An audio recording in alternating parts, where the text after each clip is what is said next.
أعوذ بالله من الشيطان الرجيم بسم الله الرحمن الرحيم. السلام علیکم.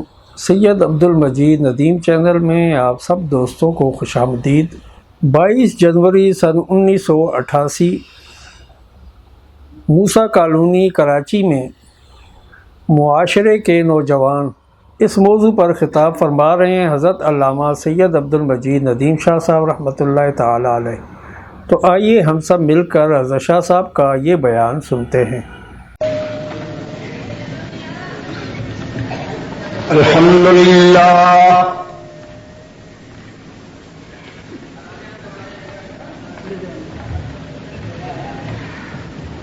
الحمدللہ وحدہ والصلاة والسلام علی من لا نبی بعدہ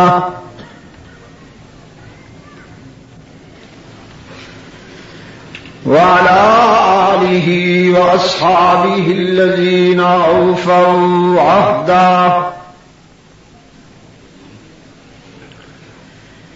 الذین هم مفاتیح الرحمة ومصابیح الغرر. اعوذ باللہ من الشیطان الرجیم بسم اللہ الرحمن الرحیم.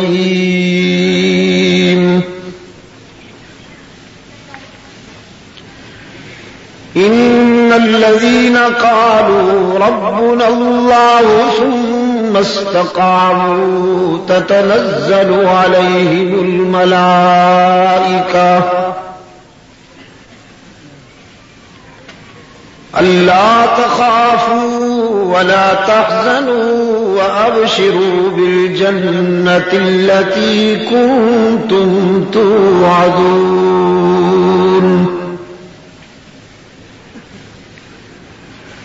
نحن أولياؤكم في الحياة الدنيا وفي الآخرة وَلَكُمْ فِيهَا مَا تَشْتَهِي أَنفُسُكُمْ وَلَكُمْ فِيهَا مَا تَدَّعُونَ. نُزُلًا مِّنْ غَفُورٍ رَّحِيمٍ.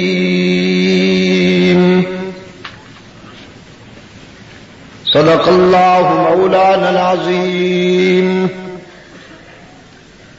وصدق رسوله النبي الأمي الكريم ونحن على ذلك لمن الشاهدين والشاكرين والحمد لله رب العالمين. صدر اجلاس،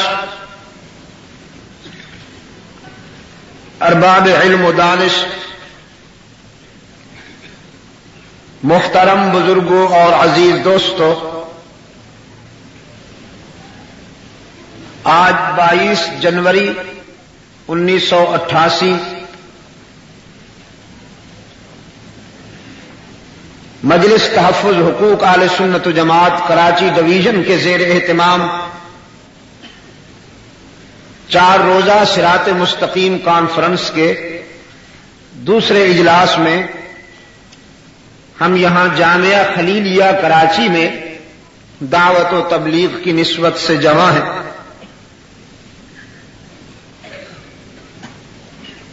جگہ محدود ہونے پر آپ حضرات کو جو زحمت اٹھانا پڑ رہی ہے اس کے لیے میں معذرت خواہ ہوں. میں نے یہاں آتے ہی احباب سے عرض کر دیا تھا کہ جگہ تنگ رہے گی، لیکن یہ بھی حقیقت ہے کہ اطراف میں کوئی ایسی کھلی جگہ مزید میسر نہیں آ رہی تھی یہاں جہاں اس پروگرام کو ترتیب دیا جاتا. منتظمین کی بھی مجبوری تھی. اس ضمن میں آپ حضرات کو جو زحمت اٹھانا پڑ رہی ہے اس کے لیے انتظامیہ کی طرف سے بھی میں حرف اعتذار کہتا ہوں اور اپنی طرف سے بھی. آپ اور ہم جس عظیم مقصد کے لیے کوشاں ہیں اس مقصد اور منزل کے حصول میں ہمیں بہت سارے مرحلوں سے گزرنا ہے،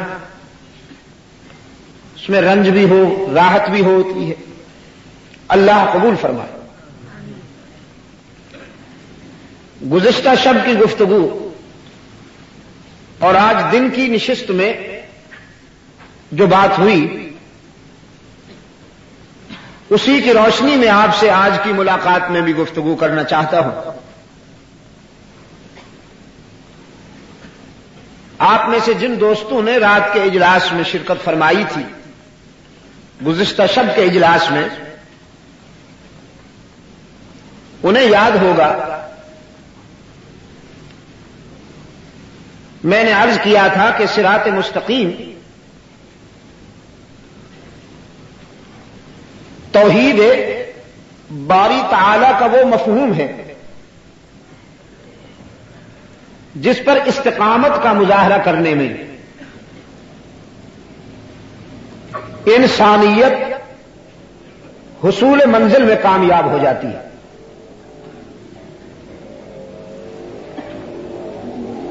بہت خوش نصیب ہے وہ لوگ جنہیں صراط مستقیم میسر آ جائے، پھر بہت ہی خوش نصیب ہیں وہ لوگ جو اس جادہ صداقت پر استقامت کا مظاہرہ کرنے میں کامیاب ہو جائیں۔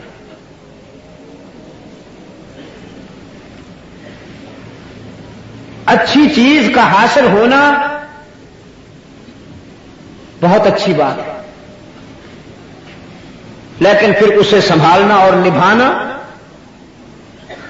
یہ اس سے بھی بہتر ہے۔ وفاداری بشرط استواری عین ایمان ہے۔ صراط مستقیم کے حصول کے بعد تقویت ایمانی میسر آتی ہے۔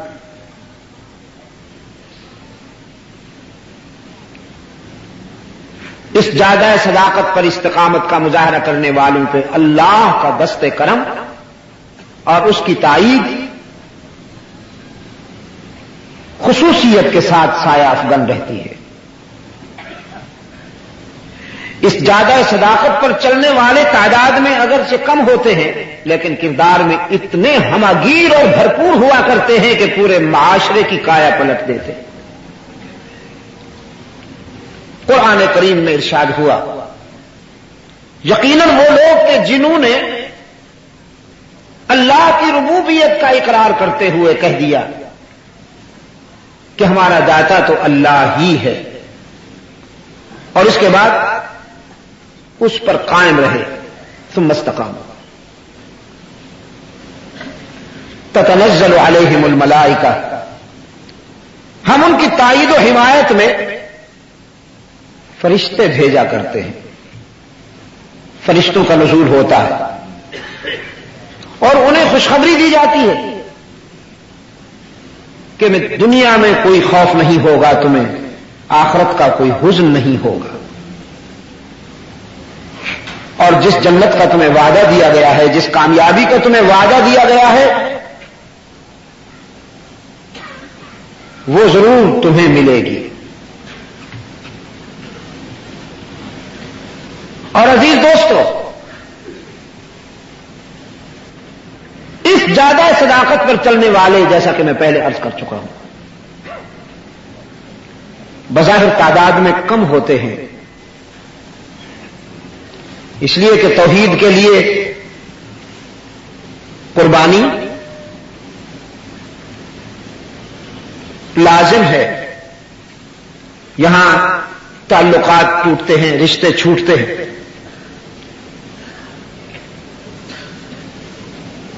کبھی باپ، کبھی بیٹا، کبھی احباب و متعلقین راستے میں رکاوٹ بنتے ہیں، اور اللہ سے وفا کرنے والے دنیا کے تمام رشتوں سے کنارہ کش ہو کر زیادہ صداقت کے تقاضوں کو پورا کرتے ہیں۔ تو حق تعالی کا ارشاد ہے کہ ہم بھی انہیں تنہا نہیں چھوڑتے، بلکہ انہیں یقین دلایا جاتا ہے نحن اولیاؤکم فی الحیات الدنیا وفی الآخرہ، ہم تمہارے دوست ہیں دنیا میں بھی اور آخرت میں بھی۔ وَلَكُمْ فِيهَا مَا تَشْتَهِي أَنفُسُكُمْ وَلَكُمْ فِيهَا مَا تَدَّعُونَ. آخرت کی زندگی میں، حشر کی میزبانی میں اللہ کی طرف سے یہ پیشکش ہے کہ تم نے دنیا میں وہ کیا جو ہم نے چاہا، آج آخرت میں ہم وہ تمہیں عطا کریں گے جو تم چاہو گے. نزلا من غفور الرحیم، یہ انعام ہے تمہارے انتہائی شفیق اور مہربان پروردگار کی طرف سے. قرآن کریم میں اس معیار پر پورا اترنے والوں کا ایک تابناک کردار ہے جو رہتی دنیا تک اہل نظر کو فکری رہنمائی میسر کرتا ہے.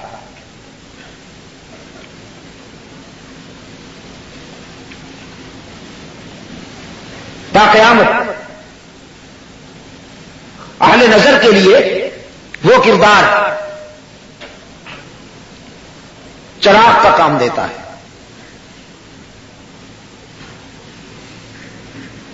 حالات سے کیسے نمٹنا چاہیے جب چاروں طرف سے مایوسی کے اندھیرے ہوں، کیوں کر آگے بڑھنا چاہیے جب کامیابی کے امکانات معدوم ہو جائیں، کیسے قدم بڑھانا چاہیے. اس کے لیے قرآن کریم آپ کے سامنے مثال پیش کرتا ہے ان گنے چنے افراد کی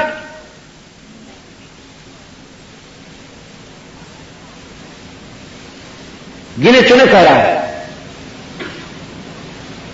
اگر اجازت ہوتی تو میں ان کا عدد میں تشخص کر دیتا، لیکن قرآن کریم اجازت نہیں دیتا ان کے تشخص کی. لیکن تھے اتنے محدود کہ انگلیوں پر گنے جا سکے، لیکن ان کا کردار اتنا بھرپور ہے کہ پوری سوسائٹی میں انقلاب برپا کر دیا.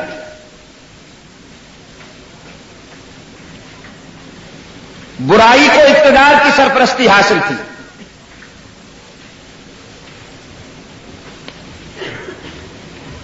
برائی کو اقتدار کی سرپرستی حاصل تھی. اقتدار بہت بڑی مصیبت، اگر یہ برائی کی سرپرستی کرنے لگے بہت بڑی مصیبت. اس سے گنو خلاصی کرانے کے لیے ایثار کا راستہ اختیار کرنا پڑتا ہے، قربانی دینی پڑتی ہے، صرف دعاؤں سے نہیں. بعض حضرات کا خیال یہ ہے کہ دروازہ بند کر کے وہ شاید تنہائی میں تسبیح کے دانے پھیرنے سے اور دعائیں مانگنے سے تبدیلیاں آ جاتی ہیں. بڑی عافیت پسندانہ خوش فہمی ہے یہ، بلکہ میں اسے فرار کا روحانی انداز اختیار کرنے والے کہا کرتا ہوں. فرار کا راستہ اختیار کرنے کے روحانی انداز. دروازہ بند کر لیا. ایک پرندہ ہے، وہ جب خطرہ محسوس کرتا ہے تو آنکھیں بند کر لیتا ہے. آنکھیں بند کرنے سے خطرات تو نہیں ٹلتے. اس کا حسن ظن یہ ہے کہ جب میں آنکھیں بند کروں گا تو میرا دشمن بھی غائب ہو جائے گا. حالانکہ آنکھیں بند کرنے سے دشمن غائب نہیں ہوتا، اور وہ ایسی آنکھیں بند کرتا ہے کہ پھر اسے جا کے لوگ پکڑ لیتے ہیں اور ذبح کر دیتے ہیں. تو یہ گوشہ تنہائی میں بیٹھنے والے تبرکات، میں بڑا احترام کرتا ہوں ان کا. ان کا خیال یہ ہے کہ بعض تسبیح پڑھنے سے اور دعاؤں سے تبدیلی آ جائے گی. ایسا نہیں ہوتا دوستو، جد جہد کرنا ہوتی ہے. دیکھیے، اقتدار کے زیر سایہ برائی پڑ رہی تھی.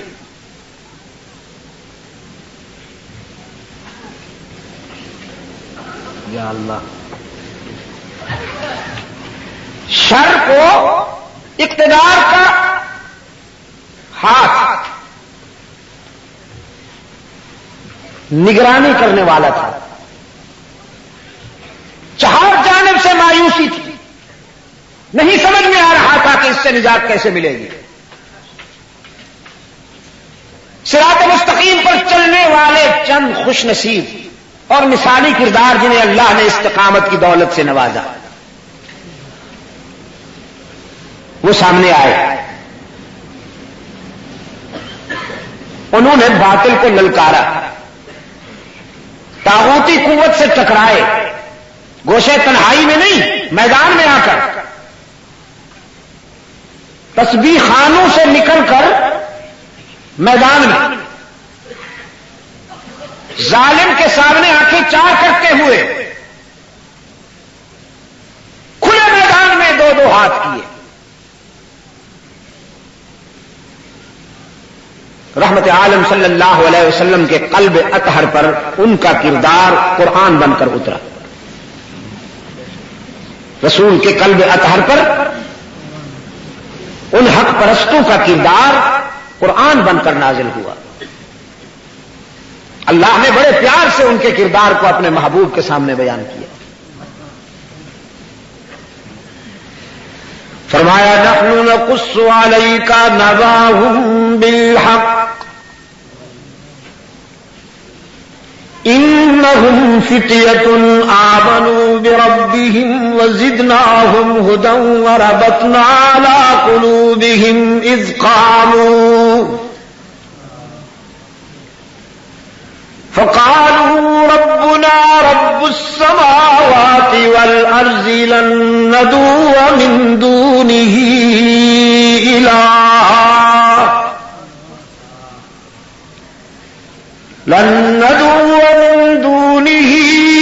إلها لقد قلنا إذا شططا.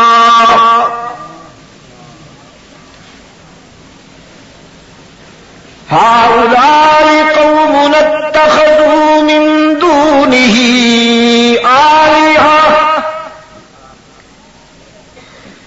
لولا يأتون عليهم بسلطان بين فمن أظلم ممن افترى على الله كذبا. نحن نقص عليك نبأهم بالحق. محبوبا ہم تمہیں ان کے کردار کی کہانی سناتے ہیں حق و صداقت کی روشنی میں, جنہوں نے صراط مستقیم پر چلتے ہوئے استقامت کا مظاہرہ کیا.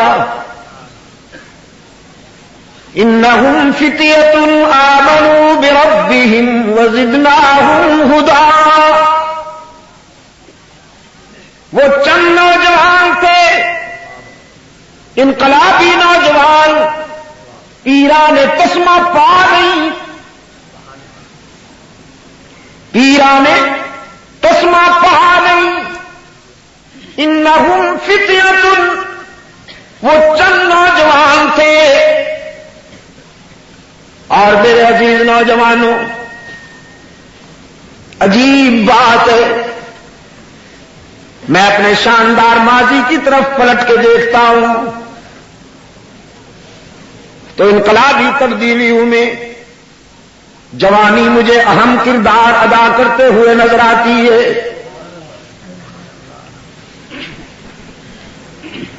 لعنت بر پدر فرنگ.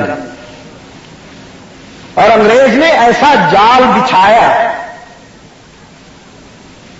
کہ اس ملک کی جوانی کو گٹر میں پھینک دیا.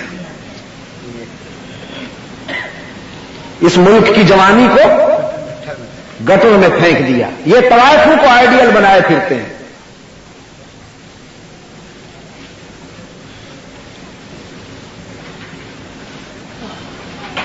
وہ غلاظت میں پلنے والے گندے کیڑے, ٹائلٹ میں رینگنے والے کیڑوں سے بھی جن کا کردار زیادہ بدبودار ہے, اس ملک کی جوانی ادھر متوجہ ہے. عزیز نوجوانوں, امانت ہے یہ آپ کے پاس. اس کا مصرف ڈھونڈو.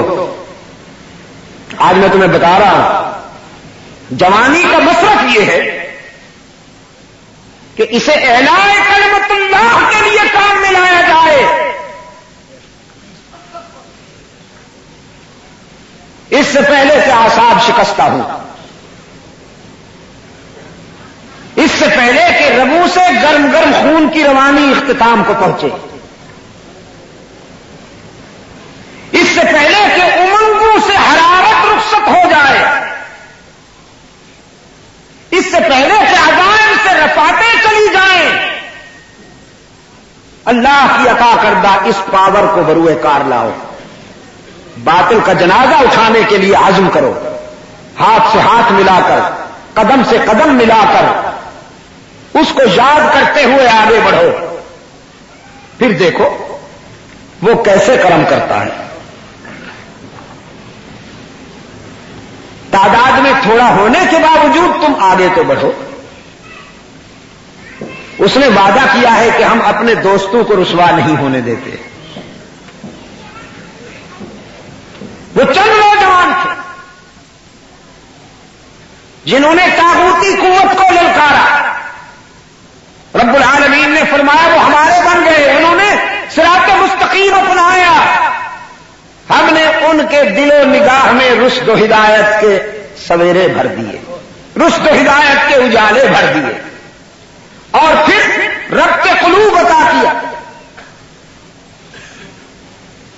انہیں ایک دوسرے کے قریب کر دیا، دل کی دھڑکنوں میں وحدت پیدا کی۔ اس قابو ظالم کے مقابلے میں وہ کھڑے ہوئے، جبین جھک رہی تھی در در پہ، آستانے سجے ہوئے تھے، استحصال انسان کے فکر و نظر کا استحصال جاری تھا، آستانوں پہ بیٹھنے والے نذرانوں کے متوالے تھے، روحانیت کے عنوان سے جیبیں صاف ہو رہی تھی۔ یہ گدی نشین پرانے فنکار،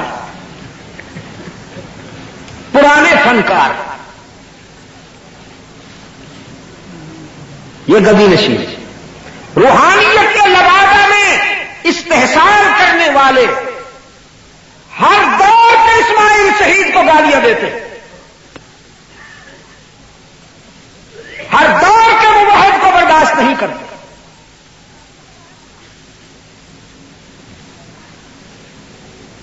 قرآن پاک نے فرمایا وَرَبَطْنَا عَلَىٰ قُلُوبِهِمْ إِذْ قَامُوا،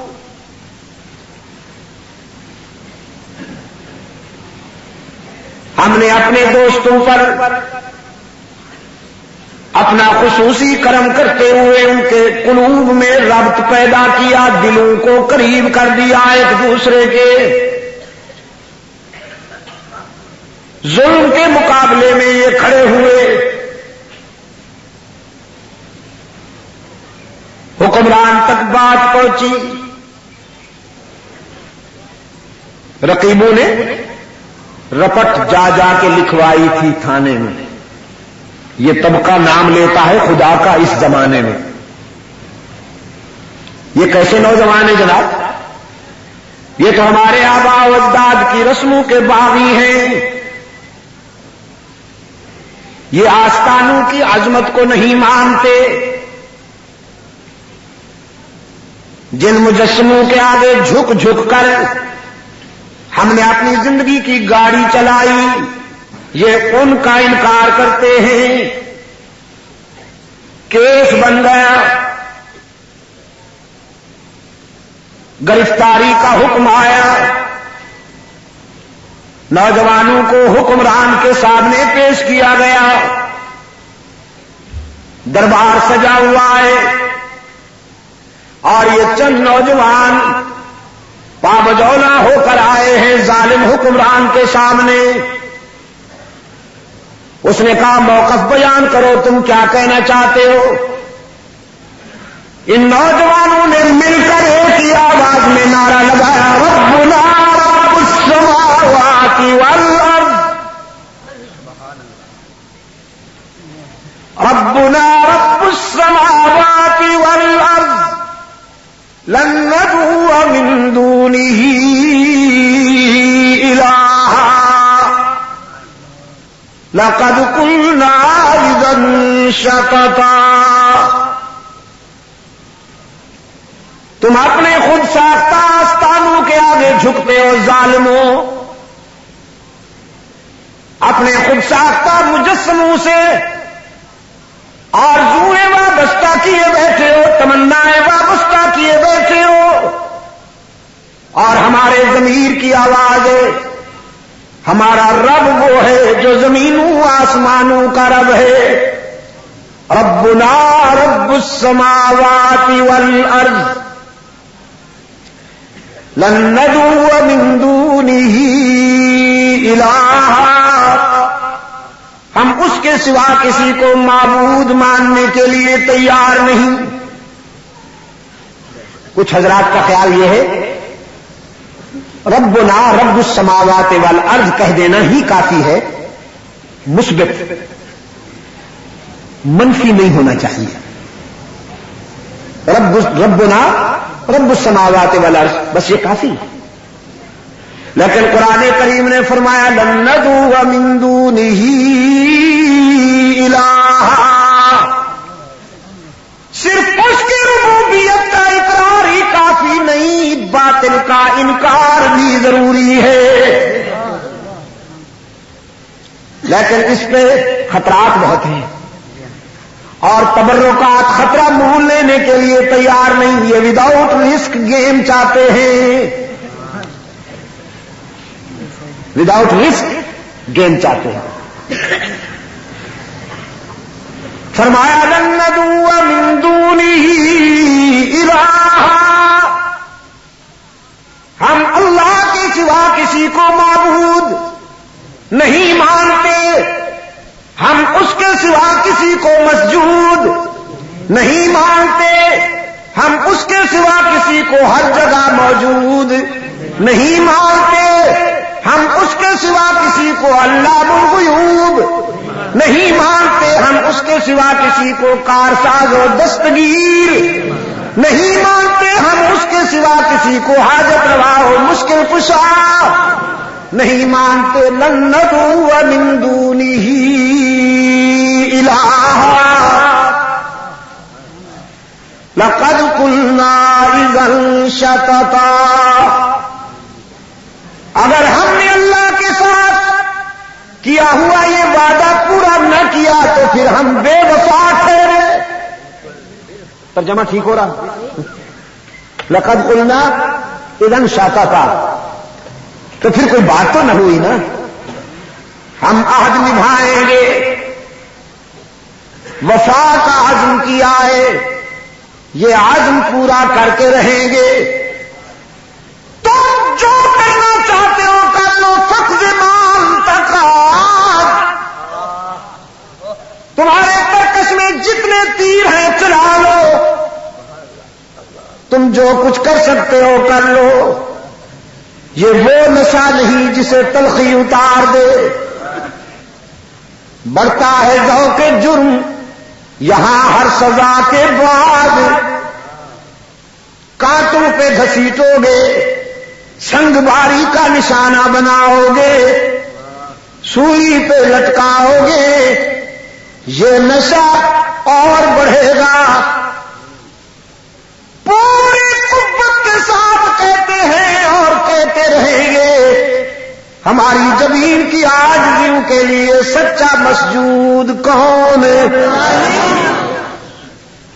اچھا، کیا نام ہے اس علاقے کا؟ موسیٰ کالونی۔ تو موسیٰ یہ ٹائٹل ہی جلالی ہے، یہ تو عنوان ہی جلالی ہے۔ اچھا، آج بتا دیتا ہوں، آئندہ پھر نہیں، آئندہ اگر یہ صاحب ہوا تو گرفت ہوگی۔ آپ نے صرف اللہ کہا، اللہ ہی، سارا کراچی گونج رہا ہے، ابھی تک آپ کو پتہ نہیں چلا؟ سارا کراچی کہاں؟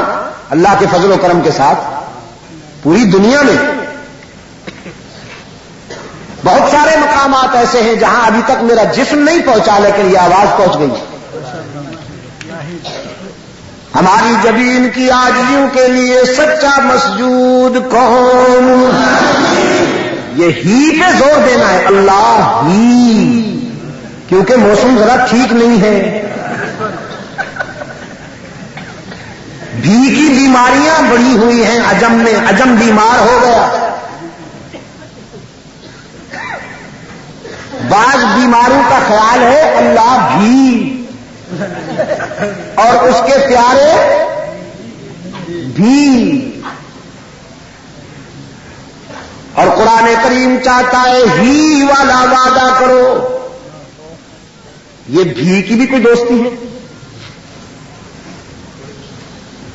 ہی والی دوستی اچھی ہوتی ہے یا بھی والی؟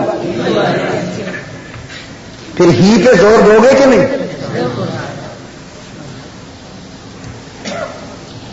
بھی کی بھی کوئی دوستی ہے؟ اللہ محفوظ رکھے۔ لن ندعو من دونه الہا، حق کے اقرار کے ساتھ باطل کا انکار بھی ضروری، صرف اقرار سے بات نہیں ہوگی۔ کلمہ توحید میں پہلے انکار پھر اقرار، لا الہ پہلے، الا اللہ بعد میں۔ رسک لینا ہوگا بابو۔ ہماری جبین کی عاجزیوں کے لیے سچا مسجود کون؟ نظم و ضبط کے ساتھ سب مل کے ہی پہ ضرب لگائیں، کوئی انوکھی بات نہیں کہلوا رہا آپ سے۔ نماز کی ہر رکعت میں قرآن کریم کہلواتا ہے ایاک نعبد و ایاک نستعین، ہم تیری ہی عبادت کرتے ہیں اور جزاکم اللہ کرتے رہیں گے، ہم تیری ہی عبادت کرتے ہیں اور کرتے رہیں گے، ہم تجھ سے ہی مدد مانگتے ہیں اور مانگتے رہیں گے۔ نوجوانوں نے اعلان کیا، کوئی مانے یا نہ مانے، کسی کی سمجھ میں آئے یا نہ آئے، کوئی خوش ہو یا ناراض، لن ندعو من دونہ الہا ربنا رب السماوات والارض۔ ہماری جبین کی عاجزیوں کے لیے سچا مسجود کون؟ ہاں دائیں بائیں دیکھ کر کوئی بھی کا بیمار چپ بیٹھا ہو تو اس سے بھی کہلوائیے، ہر جگہ موجود اللہ الغیوب، کارساز و دستگیر، حاجت روا و مشکل کشا، عزت دینے والا، رزق عطا کرنے والا، ہر ایک کی دعائیں سننے اور قبول کرنے والا، کچھ لیے بغیر سب کچھ دینے والا۔ کراچی کے روشن ضمیروں کہا کرتا ہوں، باقی جہاں جاؤ گے لوٹے جاؤ گے، سجے ہوئے ہیں آستانے، بیٹھی ہوئی ہیں شخصیتیں، فلسفہ بیان ہوتا ہے، کچھ لے کے آؤ گے تو کچھ لے کے جاؤ گے، خالی ہاتھ آؤ گے تو خالی ہاتھ۔ بزرگوں کی خدمت کرنی چاہیے، بزرگوں کی خدمت کرنی چاہیے۔ باقی جہاں جاؤ گے لوٹے جاؤ گے، لوگ کہیں گے کچھ لے کے آؤ گے تو کچھ لے کے جاؤ گے، خالی ہاتھ آؤ گے تو خالی ہاتھ جاؤ گے۔ لیکن اللہ کے در رحمت سے ہر وقت صدا آتی ہے، کچھ نہ لے کے آؤ سب کچھ لے کے جاؤ، خالی ہاتھ آؤ دامن بھر کے جاؤ، بغیر کچھ لیے سب کچھ دینے والا کون؟ نوجوانوں نے اقرار بھی کیا اللہ کی ربوبیت کا اور انکار بھی کیا باطل پرستوں کا۔ حکمران نے آخری وارننگ دی، کہنے لگا تمہیں وقت دیتا ہوں اپنے فکر پر دوبارہ سوچ لو، یا اپنے فکر میں تبدیلی پیدا کرنے کا فیصلہ کرو یا پھر میری سزا بھگتنے کے لیے تیار ہو جاؤ، کچل کے رکھ دوں گا تمہیں۔ قرآن کریم نے فرمایا یہ چند نوجوان وہاں سے ہٹ کر گوشہ تنہائی میں آئے، ایک پہاڑ کے دامن میں کھڑے ہو گئے، رب العالمین کی حضور طلب کے ہاتھ بلند کیے، فرمایا ربنا آتنا من لدنک رحمہ، الہ العالمین ہماری دوستی اور ہماری وفا آزمائش میں آ گئی، تعلق آزمایا جا رہا ہے، ہم تجھ سے استقامت کی توفیق مانگتے ہیں الہ العالمین، ہمیں راہ حق پر استقامت عطا فرما، ہمارے مٹ جانے کے تو کوئی بات نہیں ہے، لیکن جو بات ہم بلند کر رہے ہیں اس کلمے کو بلند بلند تر فرما۔ رب العالمین نے فرمایا ہم نے اپنے دوستوں کو اپنے فضل و کرم سے تحفظ فراہم کیا، اور اس کے لیے صورت یہ مناسب سمجھی کہ اشرار کے شر سے بچانے کے لیے انہیں سلا دیا جائے۔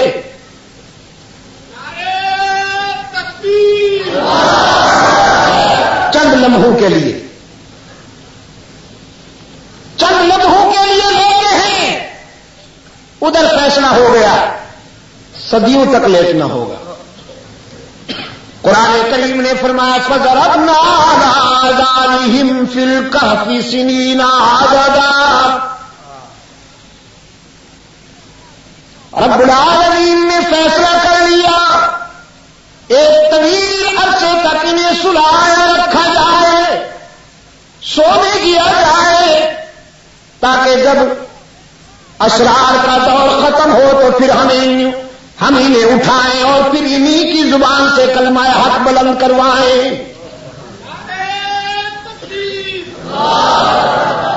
سو رہے ہیں، زندہ رہنے کے لیے جو چیزیں ضروری ہیں حق تعالیٰ کی طرف سے وہی پہنچائی جا رہی۔ ہوا زندگی کی اہم ترین ضرورت ہے، پہنچ رہی ہے۔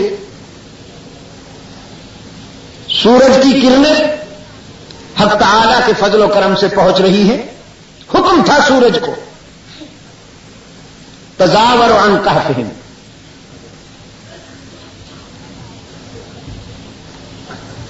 طلوع ہوتے ہوئے اور غروب ہوتے ہوئے سورج کرنیں ان کے چہروں پہ ڈال کے جاتا ہے، ان کے چہروں کو کندن بنا کے جاتا ہے۔ رب العالمین نے فرمایا نقلبہم ذات الیمین وذات الشمال،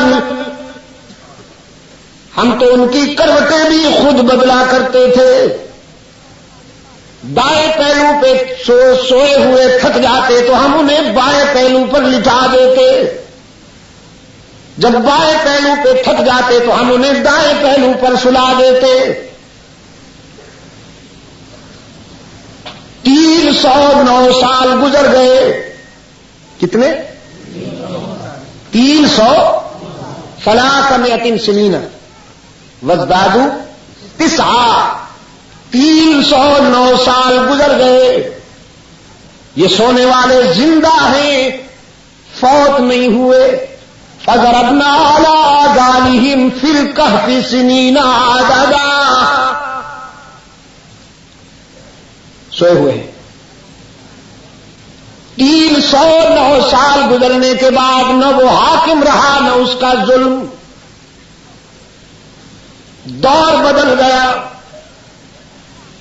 رب العالمین نے فرمایا اب ہم نے اپنے ان دوستوں کو جگانا چاہا، کذالک بعثناہم لیتساءلوا بینہم، ان سونے والوں کو رب العالمین نے فرمایا اب ہم نے اپنی حکمت کے مطابق اٹھا دیا تاکہ ذرا بات آگے بڑھے، لیتساءلوا بینہم، ذرا بات آگے بڑھے۔ 309 سال کے بعد اٹھ بیٹھے۔ قال قائل منہم کم لبثتم، ان میں سے ایک نے کہا کتنی دیر سوئے ہیں؟ قالوا لبثنا یوما او بعض یوم، جواب دیا آج تو بڑی غفلت ہو گئی، شاید پورا دن سوئے ہیں یا دن کا کچھ حصہ آرام کیا ہے، حالانکہ 3 صدیوں سے بھی زیادہ عرصہ سوئے ہیں اللہ کے دوست، یہ اولیاء کرام جواب دیتے ہیں لبثنا یوما او بعض یوم، پورا دن سوئے ہیں یا دن کا کچھ حصہ۔ اللہ کے ولی معلوم ہے کہ کتنی دیر سوئے ہیں؟ معلوم نہیں ہے نا انہیں، جبھی تو کہا دن پورا سوئے ہیں یا دن کا کچھ حصہ۔ اب یہ سمجھانے کی ضرورت ہے، مزید دلائل دینے کی ضرورت ہے اس پر کہ اولیاء کرام وہی جانتے ہیں جو انہیں اللہ بتائے، اور جو اللہ نہ بتائے وہ نہیں جانتے۔ قالوا لبثنا یوما او بعض یوم۔ کراچی کے دوستو، ایک تو یہ حقیقت واضح ہو گئی کہ اللہ والے علام الغیوب نہیں ہوتے، علام الغیوب اللہ کے سوا کوئی نہیں، اور دوسری یہ بات بھی واضح ہو گئی کہ اللہ والے وہی سنتے ہیں جو سنایا جائے، رب العالمین کی طرف سے جو بات انہیں سنوائی جائے وہی سنتے ہیں، وہ نہ سنائے تو زندہ نہیں سنتے۔ فنکار مردوں کو سناتے ہیں، یہ کہتے ہیں مردہ بھی سنتے ہیں۔ یہاں قرآن کریم نے بتایا ہے کہ یہ زندہ ہونے کے باوجود نہیں سن پائے، وہی سنتا ہے جسے وہ سنائے۔ میں تو کہتا ہوں یہ سو تو رہے ہیں نا، وہ نہ سنوائے تو جاگنے والے بھی نہیں سنتے۔ شاہ جی مرحوم سے کسی نے پوچھا تھا شاہ صاحب مردے سنتے ہیں کہ نہیں سنتے؟ پنجاب میں ایک مقام پر جلسہ تھا، یہ جھگڑا چل رہا تھا، وہاں ایک پارٹی کہتی تھی مردے سنتے ہیں، دوسری کہتی تھی نہیں سنتے۔ مسلمانوں کے فطرت میں جد و جہد ہے، یہ کفر کے مقابلے میں ہو تو ہر وقت جہاد میں مصروف رہتا ہے، اور جب کفر سامنے نہ ہو تو طبیعت تو وہی ہے، جب دشمن سامنے نہ ہو تو پھر آپس میں لڑتا ہے، لڑتا ضرور ہے۔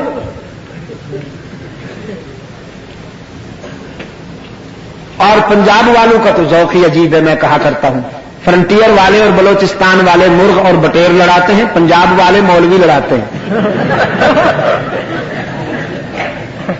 کراچی والے بھی اسی طرح کرتے ہیں، مولوی لڑاتے ہیں۔ کوئی مسئلہ بیچ میں پیدا کر دیا، اس پہ تنازع کھڑا ہو گیا، کبھی ان کا مولوی آیا کبھی ان کا مولوی آیا، یہ فری سٹائل ہوتا ہے، ان کی چونچ سے چونچ لڑتی ہے اور ان کو تسکین ہوتی ہے۔ شاہ صاحب رحمت اللہ علیہ اسی علاقے میں تشریف لے گئے، ایک صاحب نے کھڑے ہو کے کہا شاہ جی تقریر بعد میں ہوگی، پہلے یہ بتا دیجئے مردے سنتے ہیں کہ نہیں سنتے؟ شاہ صاحب نے فرمایا کیوں، کوئی خاص کام ہے ان سے؟ تو کارے ضمیرہ نکو ساختی کے با آسمانیز پر داختی، زندوں کے مسائل تم نے حل کر لیے ہیں کہ قبرستان کی فکر ہو گئی ہے تمہیں؟ اس نے کہا جی کام تو کوئی نہیں ہے اردو سے، یہ تو میں بات پوچھ رہا ہوں آپ سے، یہاں کچھ لوگ کہتے ہیں سنتے ہیں، کچھ لوگ نہیں کہتے، کچھ کہتے ہیں نہیں سنتے، آپ کی زبان سے ہم سننا چاہتے ہیں کہ اصل صورتحال کیا ہے؟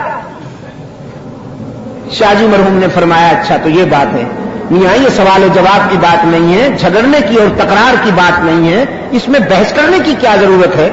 یہ تو سامنے آنے والی حقیقت ہے، مشاہدے میں آ جائے گی، جب کل مرو گے تو پتہ چل جائے گا، سنتے ہوں گے تو سن لینا، نہ سنتے ہوں گے تو چپ کر کے کھڑے رہنا۔ جواب ہی ایسا زعفرانی تھا کہ سامعین ہنس دیے، پھر آہ سرد لی اور فرمانے لگے سنتے ہوں گے جن کی سنتے ہوں گے، تم مردوں کی بات کرتے ہو، میری تو زندہ بھی نہیں سنتے۔ 40 سال سے میں اس زندو کے قبرستان میں اذانیں دے رہا ہوں، اور جس درد دل سے، جس سوز جگر سے میں نے انہیں قرآن سنایا ہے، اگر اس درد دل سے میں ستاروں سے گویا ہوتا تو ٹوٹ کر میرے دامن میں آ پڑتا، اگر درختوں سے مخاطب ہوتا تو لشکر بن کر میرے پیچھے دوڑتے، سرسر کو سناتا تو شوخیاں بھول جاتی، صبا سے مخاطب ہوتا تو لطافتیں فراموش کر بیٹھتی، سمندروں سے مخاطب ہوتا تو کناروں سے اچھل پڑتے، دھرتی کو قرآن سناتا تو اس کے سینے میں بڑے بڑے شگاف پڑ جاتے، لیکن میں نے ان چلتی پھرتی لاشوں کو قرآن سنایا ہے۔ یہ طوائفوں کے گانے سن کر جھومتے ہیں اور قرآن سن کر اونگتے ہیں۔ تم مردوں کی بات کرتے ہو، میری تو زندہ نہیں سنتے۔ تو یہ اسی کے اختیار میں ہے دوستو۔ مولوی صاحب کے سامنے اور کوئی مسئلہ باقی نہیں رہا، بیچارہ اسی پہ ہی سارا زور لگا رہا ہے۔ جس سرزمین پر اسلام دشمن فتنے پھل پھول رہے ہوں، اور اس حد تک پھل پھول رہے ہوں کہ عیسائیت، چرچ کی رپورٹ یہ ہے کہ سب سے زیادہ کامیابی اس سرزمین پر ہوئی ہے انہیں۔ تقسیم کے وقت ان کی تعداد چند ہزار تھی، آج ان کی تعداد لاکھوں پہ مشتمل ہے۔ کیوں؟ کہ ادھر مذہب کے حوالے سے تنازعات روز افزوں ہیں، کبھی کوئی مسئلہ ہے، کبھی کوئی مسئلہ ہے، مولوی صاحب نے فیصلہ کیا ہے سوائے اپنے کسی کو مسلمان رہنے ہی نہیں دینا۔ یہ مولانا محمد الیاس رحمت اللہ علیہ کے اللہ کی کروڑوں رحمتیں ہوں، کروٹ کروٹ اللہ انہیں سکون نصیب فرمائے۔ انہوں نے ایک بے لوث جماعت، ایک بے ریا اور بے لوث لشکر کھڑا کیا ہے جو پوری دنیا میں اسلام کی دعوت و تبلیغ کے تقاضے پورے کر رہا ہے۔ افریقہ کے جنگلات میں، یورپ کے جگمگاتے شہروں میں الا اللہ کی ضربیں لگا رہا ہے۔ مولوی نے کہا یہ بھی گستاخ، فیصلہ کیا ہے ایک مولوی صاحب خود اور دوسرا اس کا وہ مرید جو کبھی تیجے کے عنوان سے، کبھی ساتے کے عنوان سے، کبھی جمعراتے کے عنوان سے، کبھی کل شریف کے عنوان سے، کبھی کنڈے کے عنوان سے، کبھی 11ویں کے عنوان سے تر و تازہ پلیٹ پیش کرے۔ ایک وہ عاشق رسول ہے، ایک خود مولوی صاحب عاشق رسول ہے، باقی ساری دنیا فارغ۔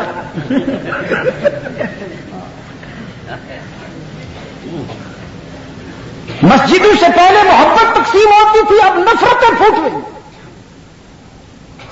نیو جنریشن ڈرتی ہے،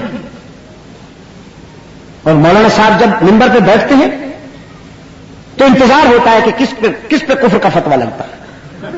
اتنے سستے ہو گئے ہیں یہ فتوے کفر کے، مولوی صاحب یوں تقسیم کرتے ہیں جیسے کھیر تقسیم کر رہے ہیں۔ پنجاب کے ایک مولوی صاحب نے فتویٰ دیا دیوبندی سے ہاتھ ملانے سے ہی بیوی طلاق ہو جاتی۔ پہلے تو اور بہت سے فتوے دیے، لوگوں نے مانا نہیں، کہا جنت حرام ہو جائے گی، لوگوں نے کہا کوئی بات نہیں۔ کہا جہنم میں جاؤ گے دیوبندی کو سلام کیا تو، لوگوں نے کہا جا مر، ہم کریں گے۔ جب اور کوئی حربہ کارگر نہ ہوا تو پھر آخری حربہ استعمال کیا، اگر دیوبندی کو تم نے سلام کیا اور ہاتھ ملایا تو بیوی طلاق ہو جائے گی، اب دیکھو۔ لوگوں نے کہا عجیب مصیبت۔ اگلے دن کوئی من چلا پہنچ گیا، مولوی صاحب اسے جانتے نہیں تھے، اس نے دور سے کہا السلام علیکم مولانا، نوٹ بھی نکالا نذرانہ پیش کرنے کے لیے۔ مولانا صاحب تو کھڑے ہو گئے، وعلیکم السلام، ابر خوردار کیسے ہیں آپ؟ بلغ العلا بکمالہ کشف الدجا بغیرہ۔ اس نے کہا جی بس خیریت سے ہوں، ٹھیک ہوں، یہ قبول فرمائیے مولانا، کیسے مزاج ہے؟ مولانا نے بھرپور مسافہ کہا، معانقہ کر لیا۔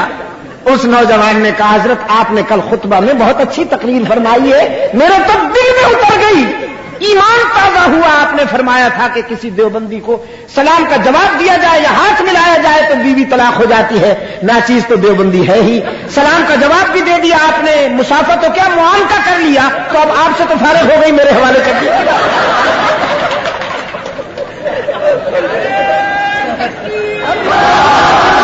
یہ فتوے تقسیم ہو رہے ہیں اس ملک،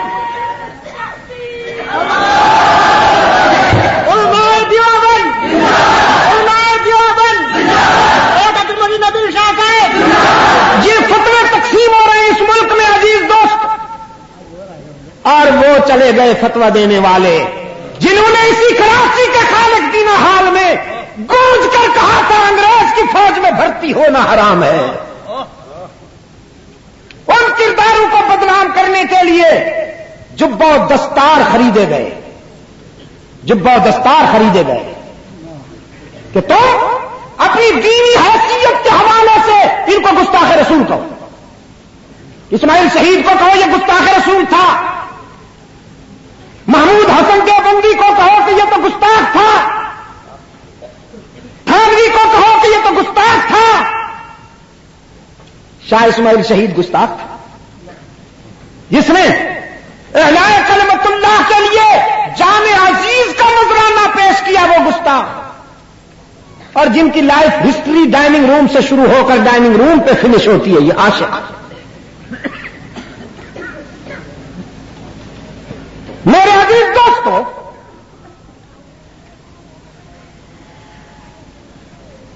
نوجوانوں نے فرمایا دن کا کچھ حصہ سوئے ہیں یا شاید پورا دن سوئے ہیں، آج تو بڑی غفلت ہو گئی۔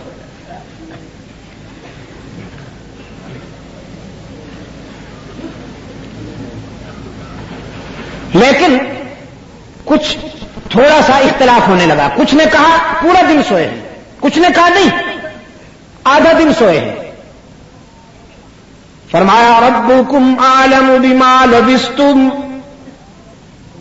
بحث و تکرار کی ضرورت نہیں، جس نے سلایا وہی جانتا ہے۔ دیکھیے کتنے اچھے طریقے سے بات ختم کر دی۔ قالوا ربکم اعلم بما لبستم، بحث و تکرار نہیں چاہیے، نہ ہم اپنی مرضی سے سوئے تھے نہ اپنی مرضی سے اٹھے، جس نے سلایا تھا وہی جانتا ہے کہ کتنی مدت سوئے ہیں۔ فبعثوا احدکم بورقکم هذه الى المدینہ فلینظر ایھا ازکى طعاما فلیأتکم برزق منہ ولیتلطف ولا یشعرن بکم احدا۔ ہم میں سے کوئی ایک جائے، شہر سے کھانا لے کر آئے، خالی ہاتھ نہ جائے، پیسے لے کے جائے، بھیک نہیں مانگی، خرید کر کے لانا ہے۔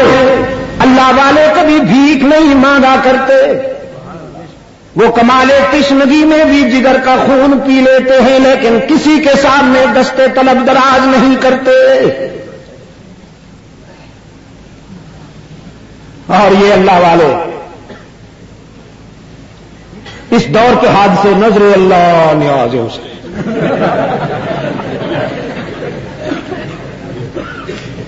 آپ کے نزدیک یہ مجذوب ہیں، بڑے مجذوب ہیں جی، پہنچے ہوئے۔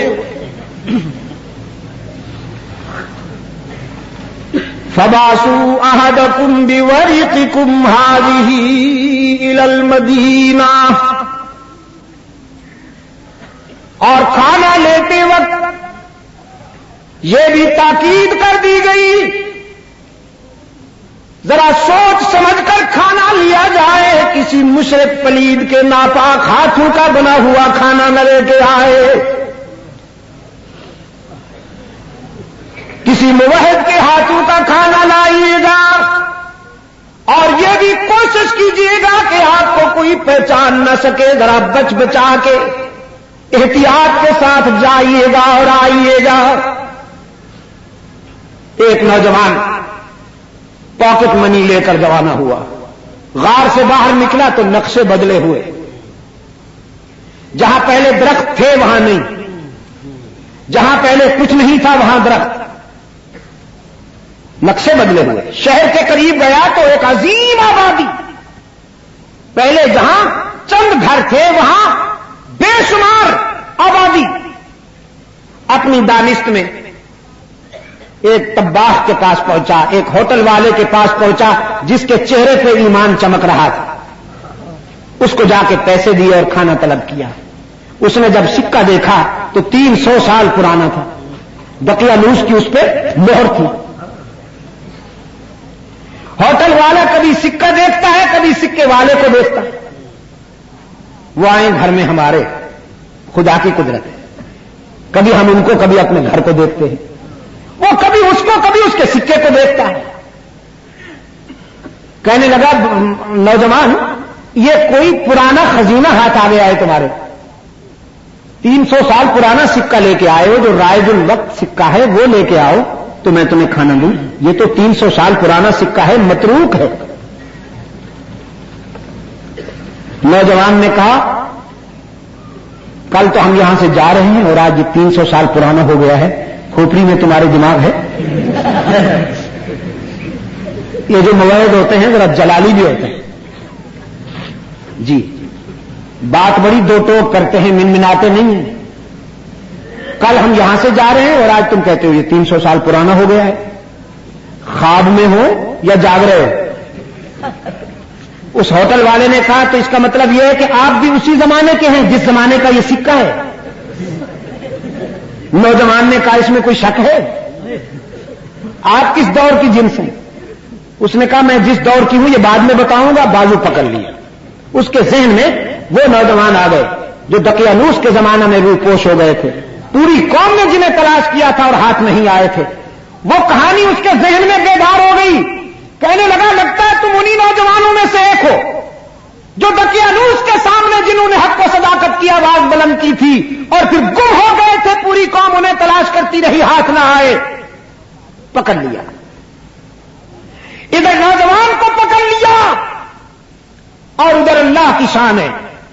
اب اقتدار پہ وہ تھا کہ جو اللہ کی وحدانیت کو مانتا تھا، یوم آخرت پر جس کا ایمان تھا، مرنے کے بعد زندہ اٹھنے پر جس کا ایمان تھا۔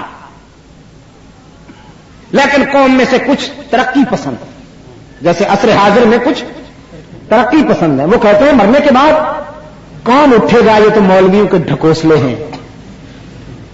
ہاں جی، مٹی میں مٹی ہو جائیں گے، کسی پرانی قبر کو کھودو تو صحیح، دیکھو ہڈیوں کا بھرکس نکلا ہوا ہے، اور یہ مولوی کہتے ہیں تم بعد میں زندہ ہو کے اٹھو گے۔ سب کہانیاں۔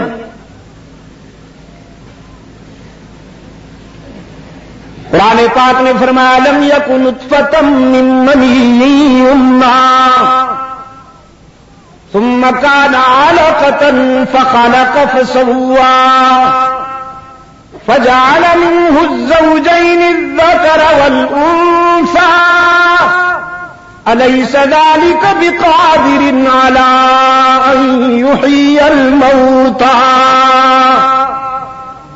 موت کے بعد زندہ اٹھنے پر یقین نہیں تو کبھی سوچا تو نے کہ اس دنیا میں آنے سے پہلے تیرا وجود کہاں تھا؟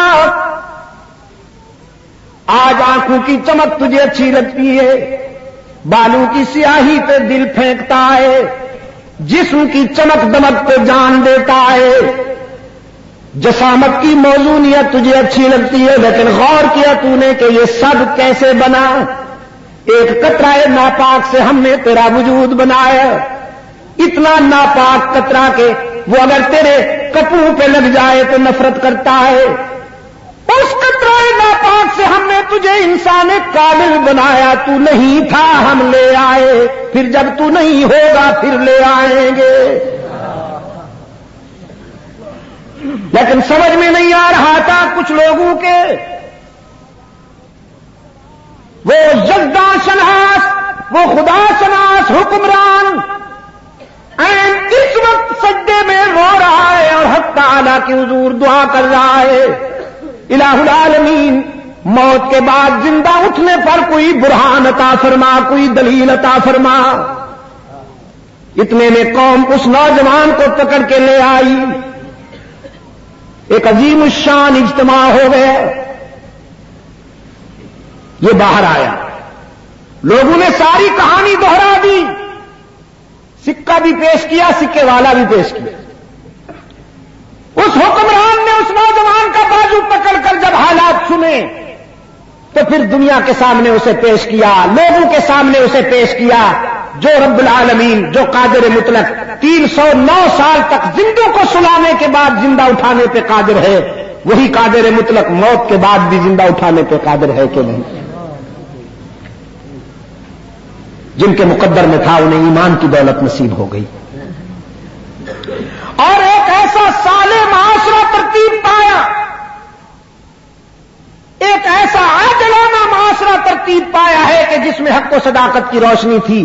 چند نوجوانوں نے صراط مستقیم پر چلتے ہوئے استقامت کا مظاہرہ کیا، انقلاب آ گیا۔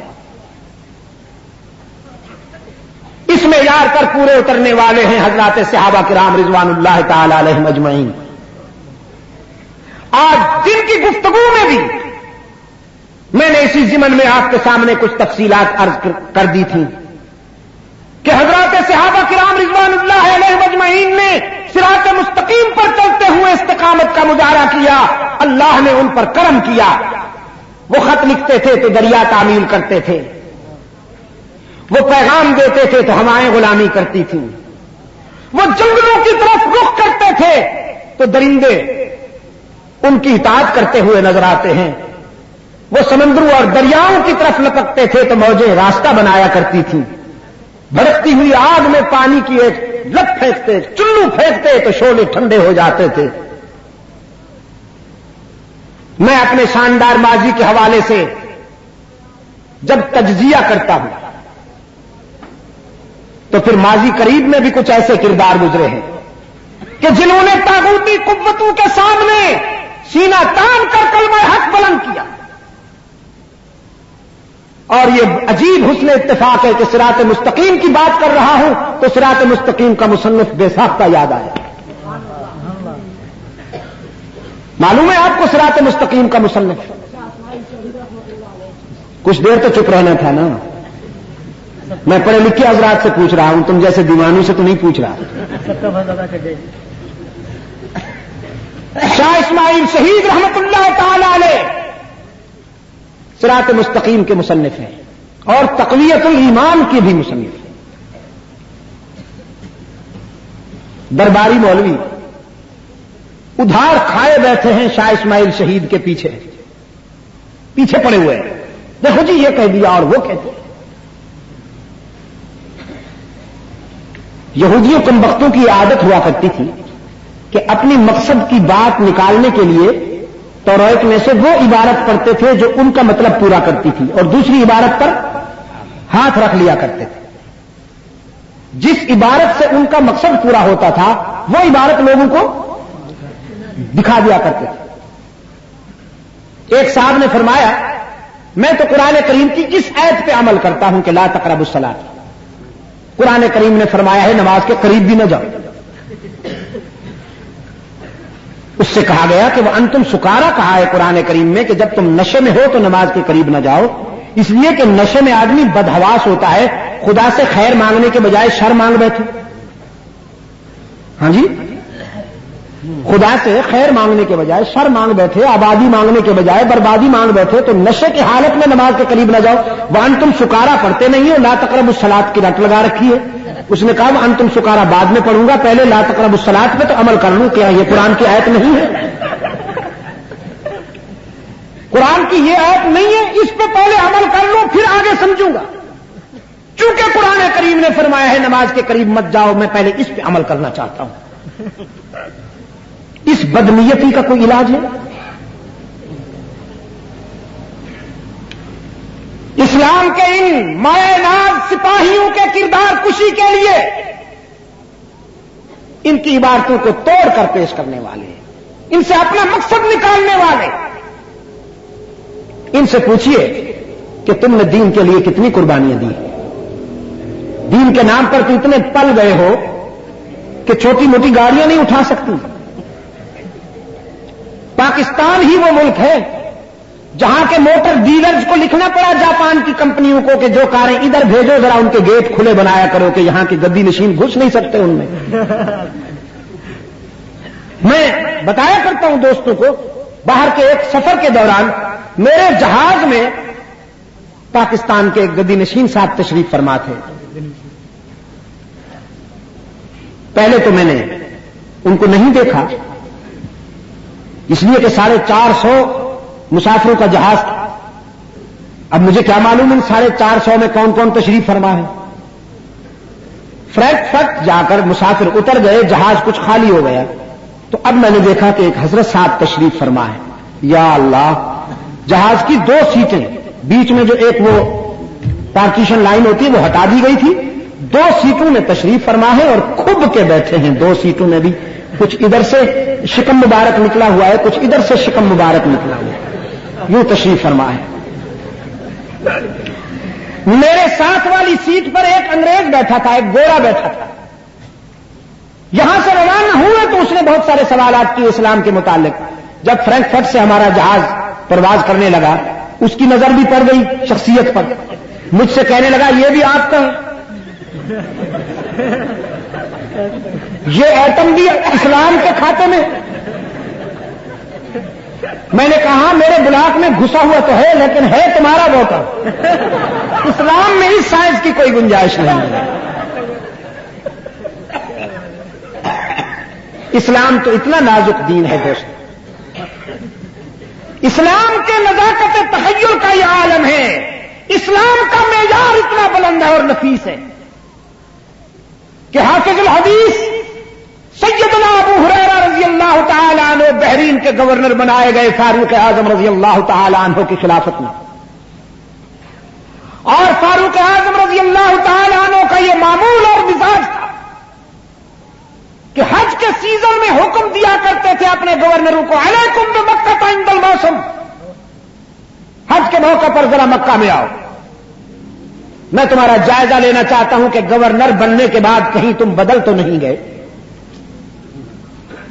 شام سے، فلسطین سے، بحرین سے، عراق سے، مصر سے، ایران سے گورنر چلے آتے، فاروق اعظم رضی اللہ تعالی عنہ کی نگاہیں ان کا تجزیہ کرتی۔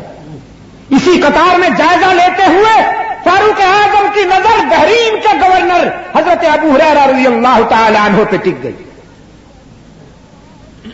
فرمایا ابو ہریرہ، آج میں تمہیں پہلے کی بنسبت ذرا صحت مند محسوس کر رہا ہوں۔ اہل دانش، اہل نظر صحت مند، توند نہیں نکل آئی تھی جیسے عصر حاضر کے گدی نشین، توند نہیں نکل آئی تھی کہ نیچے سے ٹانگیں یوں نظر آتی ہیں جیسے بوری کو ٹانگیں لگی ہوئی ہوں، کارٹون جا رہا ہو جیسے۔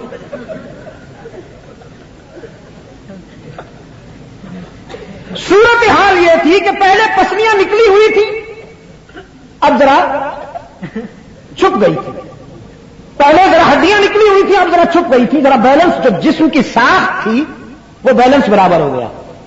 فاروق اعظم کی باریک بین نگاہوں نے اسے بھی محسوس کیا۔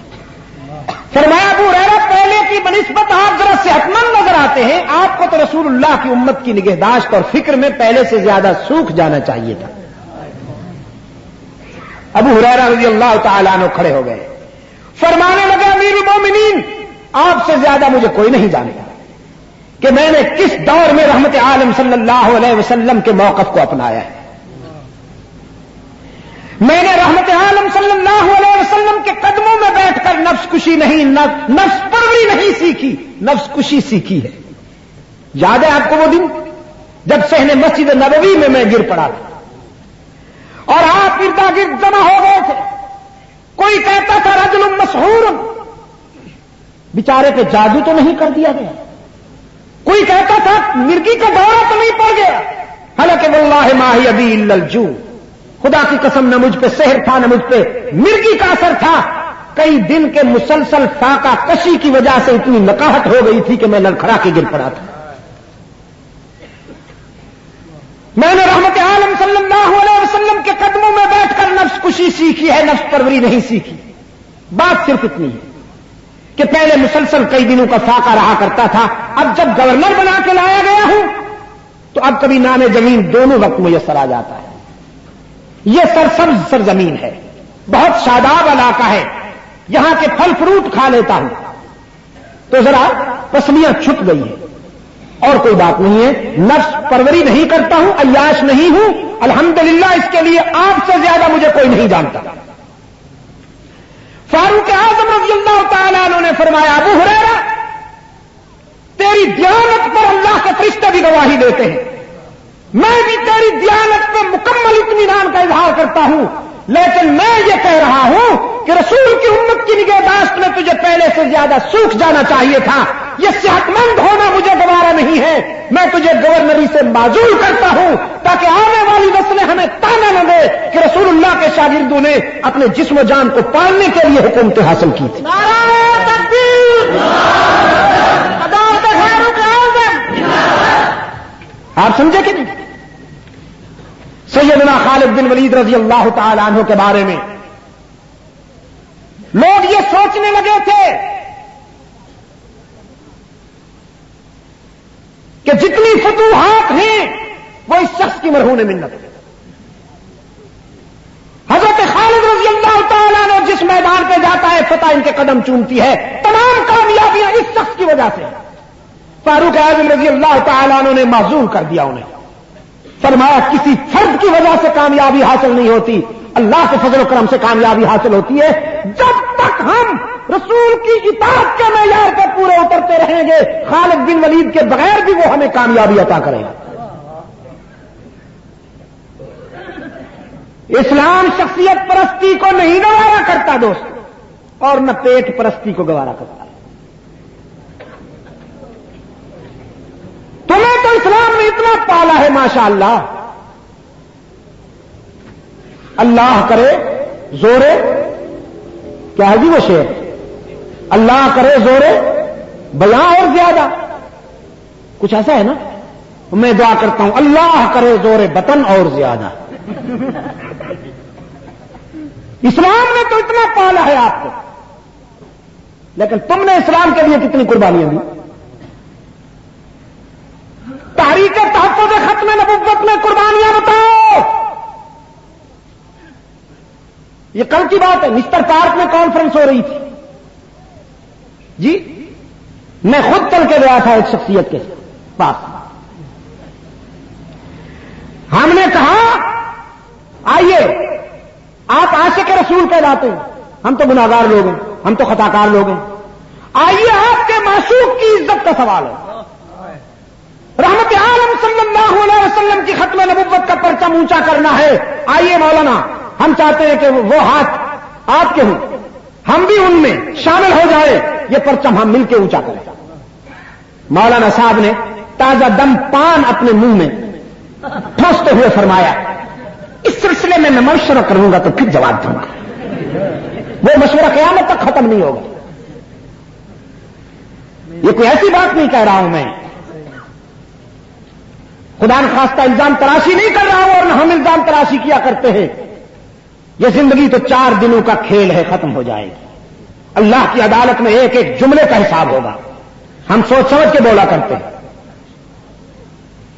انکار کر دیا انہوں نے ختم نبوت کانفرنس میں شرکت کرنے سے، حالانکہ اس میں نہ جان جا رہی تھی نہ کوئی پھانسی آ رہی تھی۔ اسلام نے تو تمہیں اتنا پالا کہ سائز سنبھالا نہیں جاتا۔ تم نے کتنی قربانیاں دی ہیں اسلام کے لیے؟ تحریک تحفظ ختم نبوت میں اپنی قربانیاں بتاؤ، تحریک تحفظ ناموس صحابہ اور اہل بیت میں اپنی قربانیاں بتاؤ، تحریک اشاعت توحید و سنت میں اپنی قربانیاں بتاؤ. نہیں، کوئی قربانی. البتہ یہ قربانی ہے کہ اذان میں ملاوٹ کر دی، سرہ لگانے کا ایک انداز پیش کیا ملت کے سامنے. درود و سلام وہ جو امت پڑھتی آ رہی ہے 1400 سال سے، وہ پسند نہیں آیا، دل کو نہیں لگا.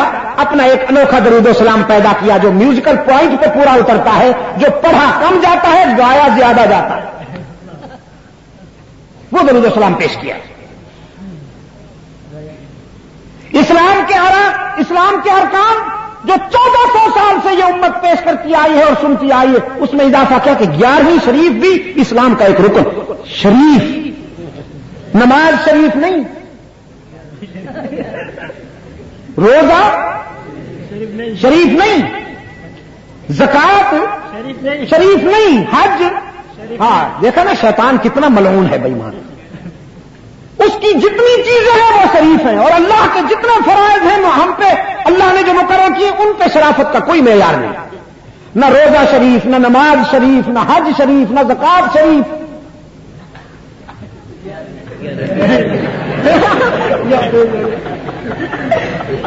اور فلانا شریف اور فلانا شریف. میرے عزیز دوست، شاہ شہید رحمت اللہ تعالی علیہ کا کردار، صراط مستقیم کے مصنف کا کردار آپ کو صراط مستقیم کی دعوت دیتا. کسی صاحب نظر نے شاہ شہید رحمت اللہ علیہ کی قبر پہ کھڑے ہوئے ایک پتھر پر یہ عبارت لکھ دی ہے: اللہ جب کبھی آپ کو لے جائے ہزارہ ڈویژن میں تو بالا کوٹ ضرور جائیے گا، بالا کوٹ ضرور جائیے گا. شاہ شہید رحمت اللہ تعالی علیہ کی قبر میں جب بھی جاتا ہوں ہزارہ ڈویژن کے سفر میں تو ترجیحی بنیاد پر ضرور جاتا ہوں وہاں. ہم تو ویسے بھی اللہ والوں کے قبروں پہ جاتے ہیں، وہاں جا کر اصالہ ثواب کرتے ہیں، اور وہاں نفس کو سمجھاتے ہیں کہ جب اتنے بڑے بڑے لوگ نہیں رہے تو تم کس باغ کی مولی ہو. لاہور جاتا ہوں تو حضرت علی حجویری رحمت اللہ علیہ کی قبر پہ جاتا ہوں. رحمت عالم صلی اللہ علیہ وسلم کا ارشاد ہے قبرستان میں جایا کرو، قبریں تمہیں موت کی یاد دلائیں گی. حضرت عثمان رضی اللہ تعالیٰ عنہ کے سامنے ایک نوجوان نے کہا ذرا جیب بھر گئی ہے، تکبر آ گیا ہے، علاج چاہتا ہوں، کوئی وظیفہ بتائیے. فرمایا روزانہ یا ہفتے میں 3 بار یا ہفتے میں 1 مرتبہ قبرستان چلے جایا کرو، وہاں جا کے دیکھو کیسے کیسے دولت مندوں اور حسینوں کی مٹی پلید ہو رہی ہے. ہم جاتے ہیں. شاہ شہید رحمت اللہ علیہ کی قبر پہ جاتا ہوں، مجھے یوں محسوس ہوتا ہے جیسے عبداللہ ابن زبیر تختہ دار پہ لٹکتے ہیں. کسی صاحب نظر نے ان کی قبر پہ یہ عبارت لکھ دی ہے، فرمایا اے ذبیح اللہ اسماعیل ماں، اے ذبیح اللہ اسماعیل ماں، شد ندایت سور اسرافیل ماں، خون خود را در کہو کو سارے، لیک بیجے حریت در ہند بے. اللہ کے راستے میں ذبح ہو جانے والے ہمارے پیارے اسماعیل، تیری صدائے حریت نے تو برے صغیر میں غفلت کی نیند سونے والوں کو بیدار کر دیا. تیرے کردار کی دھمک نے غفلت شعاروں کو بیدار کر دیا. جو موت سے ڈرتے تھے موت ان سے ڈرنے لگی. تو نے اپنے خون جگر کا می برسا کر، تو نے اپنے خون جگر کی برسات برسا کر بالا کوٹ کے ذروں کو تو رنگین کر دیا، لیکن اسماعیل اللہ کے فضل و کرم کی گھٹا برسے تیرے مرقد پر، کہ تیرے خون کا ایک ایک قطرہ تحریک آزادی کا عنوان بن گیا. نعرہ تکبیر، علماء حق، مجلس تحفظ حقوق اہل سنت، شہداء بالاکوٹ، مولانا سید عبد المجید شاہ صاحب ندیم. آج تحریک آزادی کا ہیرو انہیں ثابت کیا جا رہا ہے جن کی کنٹریبیوشن یہ ہے کہ وہ انگریز کے وفادار تھے اور انگریز کے وفادار ہیں. اس ملک کی کیسی ریت ہے؟ جو انگریز کا دشمن ہو اس پہ غداری کی مہر سب. وہ ملک دشمن ہے، وہ اسلام کا بھی دشمن ہے. نہ معلوم اس پہ کیا کیا الزامات لگتے ہیں. میرے عزیز دوستو، یہ ہے وہ کردار صراط مستقیم پر استقامت کا مظاہرہ کرنے والے جن کی قربانیوں کی بدولت، جن کے ایثار کی بدولت آج ہم آزاد فضاؤں میں سانس لے رہے ہیں. صراط مستقیم کے معیار پر اترنے والے یہی کردار ہیں جنہوں نے انگریزی سیاست کا، انگریزی تعلیم کا، انگریزی تمدن کا اور انگریزی فکر کا تعاقب کرتے ہوئے فرنگی سیاست سے بغاوت کی، فرنگی تمدن سے بغاوت کی، فرنگی تعلیم سے بغاوت کی. انگریز نے کہا انگریزی پڑھو گے تو ترقی کرو گے، اور زیادہ صداقت پہ چلنے والے ان مت والوں نے کہا محمد عربی کے علوم کو سینے سے لگاؤ گے تو ترقی کرو گے. انگریز نے انگریزی تعلیمات کے اداروں کو بنایا اور زیادہ صداقت پر چلنے والوں نے قرآن و سنت کے علوم کی شمع جلائی. آج دونوں کے نتائج سامنے ہیں آپ کے. یونیورسٹیوں نے جو جنس پیدا کی وہ بھی آپ کے سامنے ہے، اور قرآن و سنت کی تعلیمات کے اداروں نے جو جنریشن تیار کی وہ بھی آپ کے سامنے ہے. محسوس نہ کرنا، الحمدللہ تعالی ان اداروں سے آپ کو کلاشن کوف نہیں ملے گی. جہاں قال اللہ اور قال رسول کے چراغ روشن ہیں، جہاں تعلیمات مصطفی کا فیض جاری ہے، وہاں آپ کو اسلحہ نہیں ملے گا. انشاءاللہ یہاں لائبریریاں تفاسیر سے بھری ملیں گی، احادیث کی کتب سے بھری ملیں گی، تاریخ کی کتب سے بھری ملے گی، اصول اور فقہ کی کتب سے بھری ملے گی. اور یونیورسٹیوں میں ہاسٹل، کمرے اسلحہ سے بھرے، بیل باٹم یونیفارم میں بڑے ہوئے بال جیسے جمنات کے ہوتے، صرف پراندے کی کمی ہے. اور حالیہ رپورٹ کے مطابق اس ملک میں کئی لاکھ گریجویٹ نوجوان ایسے ہیں کہ جو بے روزگار پھرتے ہیں، جنہیں کوئی ملازمت نہیں ملتی، روزگار نہیں ملتا. اللہ کے فضل و کرم سے قرآن و حدیث پڑھنے والے پھر بھی غنیمت ہیں، باوجود اس کے کہ امریکن لابی نے ایک پالیسی کے تحت علماء اسلام کو معاشی موت مارنا چاہا. ان کو معاشی احتیاج میں مبتلا کر کے معاشرے میں غیر مؤثر بنانے کے لیے انہوں نے پلاننگ کی ہے، لیکن اس کے باوجود قرآن و حدیث کے علوم پڑھنے والے بھوکے نہیں مرتے. انہوں نے کہا تھا انگریزی پڑھ کر ہم بلند ہو جائیں گے.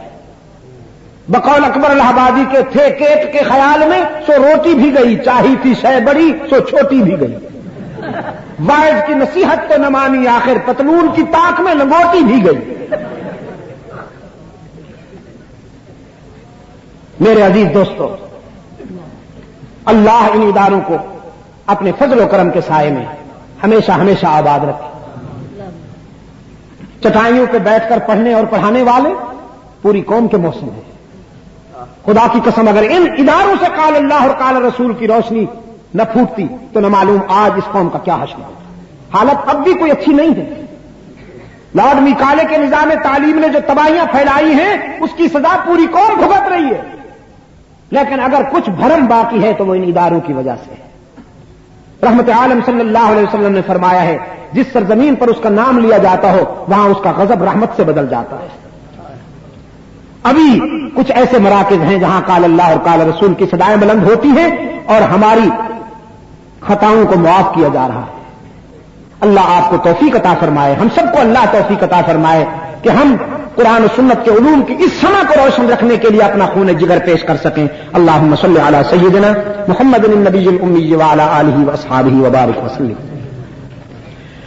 ربنا آتنا فی الدنیا حسنۃ وفی الآخرۃ حسنۃ وقنا عذاب النار۔ ربنا ظلمنا انفسنا وان لم تغفر لنا وترحمنا لنكونن من الخاسرین۔ لا تؤاخذنا ان نسينا او اخطأنا ربنا ولا تحمل علينا اصرا كما حملته على الذين من قبلنا ربنا ولا تحملنا ما لا طاقة لنا به واعف عنا واغفر لنا وارحمنا انت۔ ابھی آپ حضرت علامہ سید عبد المجید ندیم شاہ صاحب رحمۃ اللہ علیہ کو سماعت فرما رہے تھے۔ آپ سب دوستوں سے گزارش ہے کہ ہمارے اس چینل کے ساتھ جڑے رہیں اور حضرت شاہ صاحب کے بیانات کو آگے اپنے دوستوں میں بھی شیئر کرتے رہیں۔ آپ سب دوستوں کا بہت شکریہ۔ ملتے ہیں ایک نئی ویڈیو کے ساتھ، تب تک کے لیے اللہ حافظ۔ پاکستان پائندہ باد۔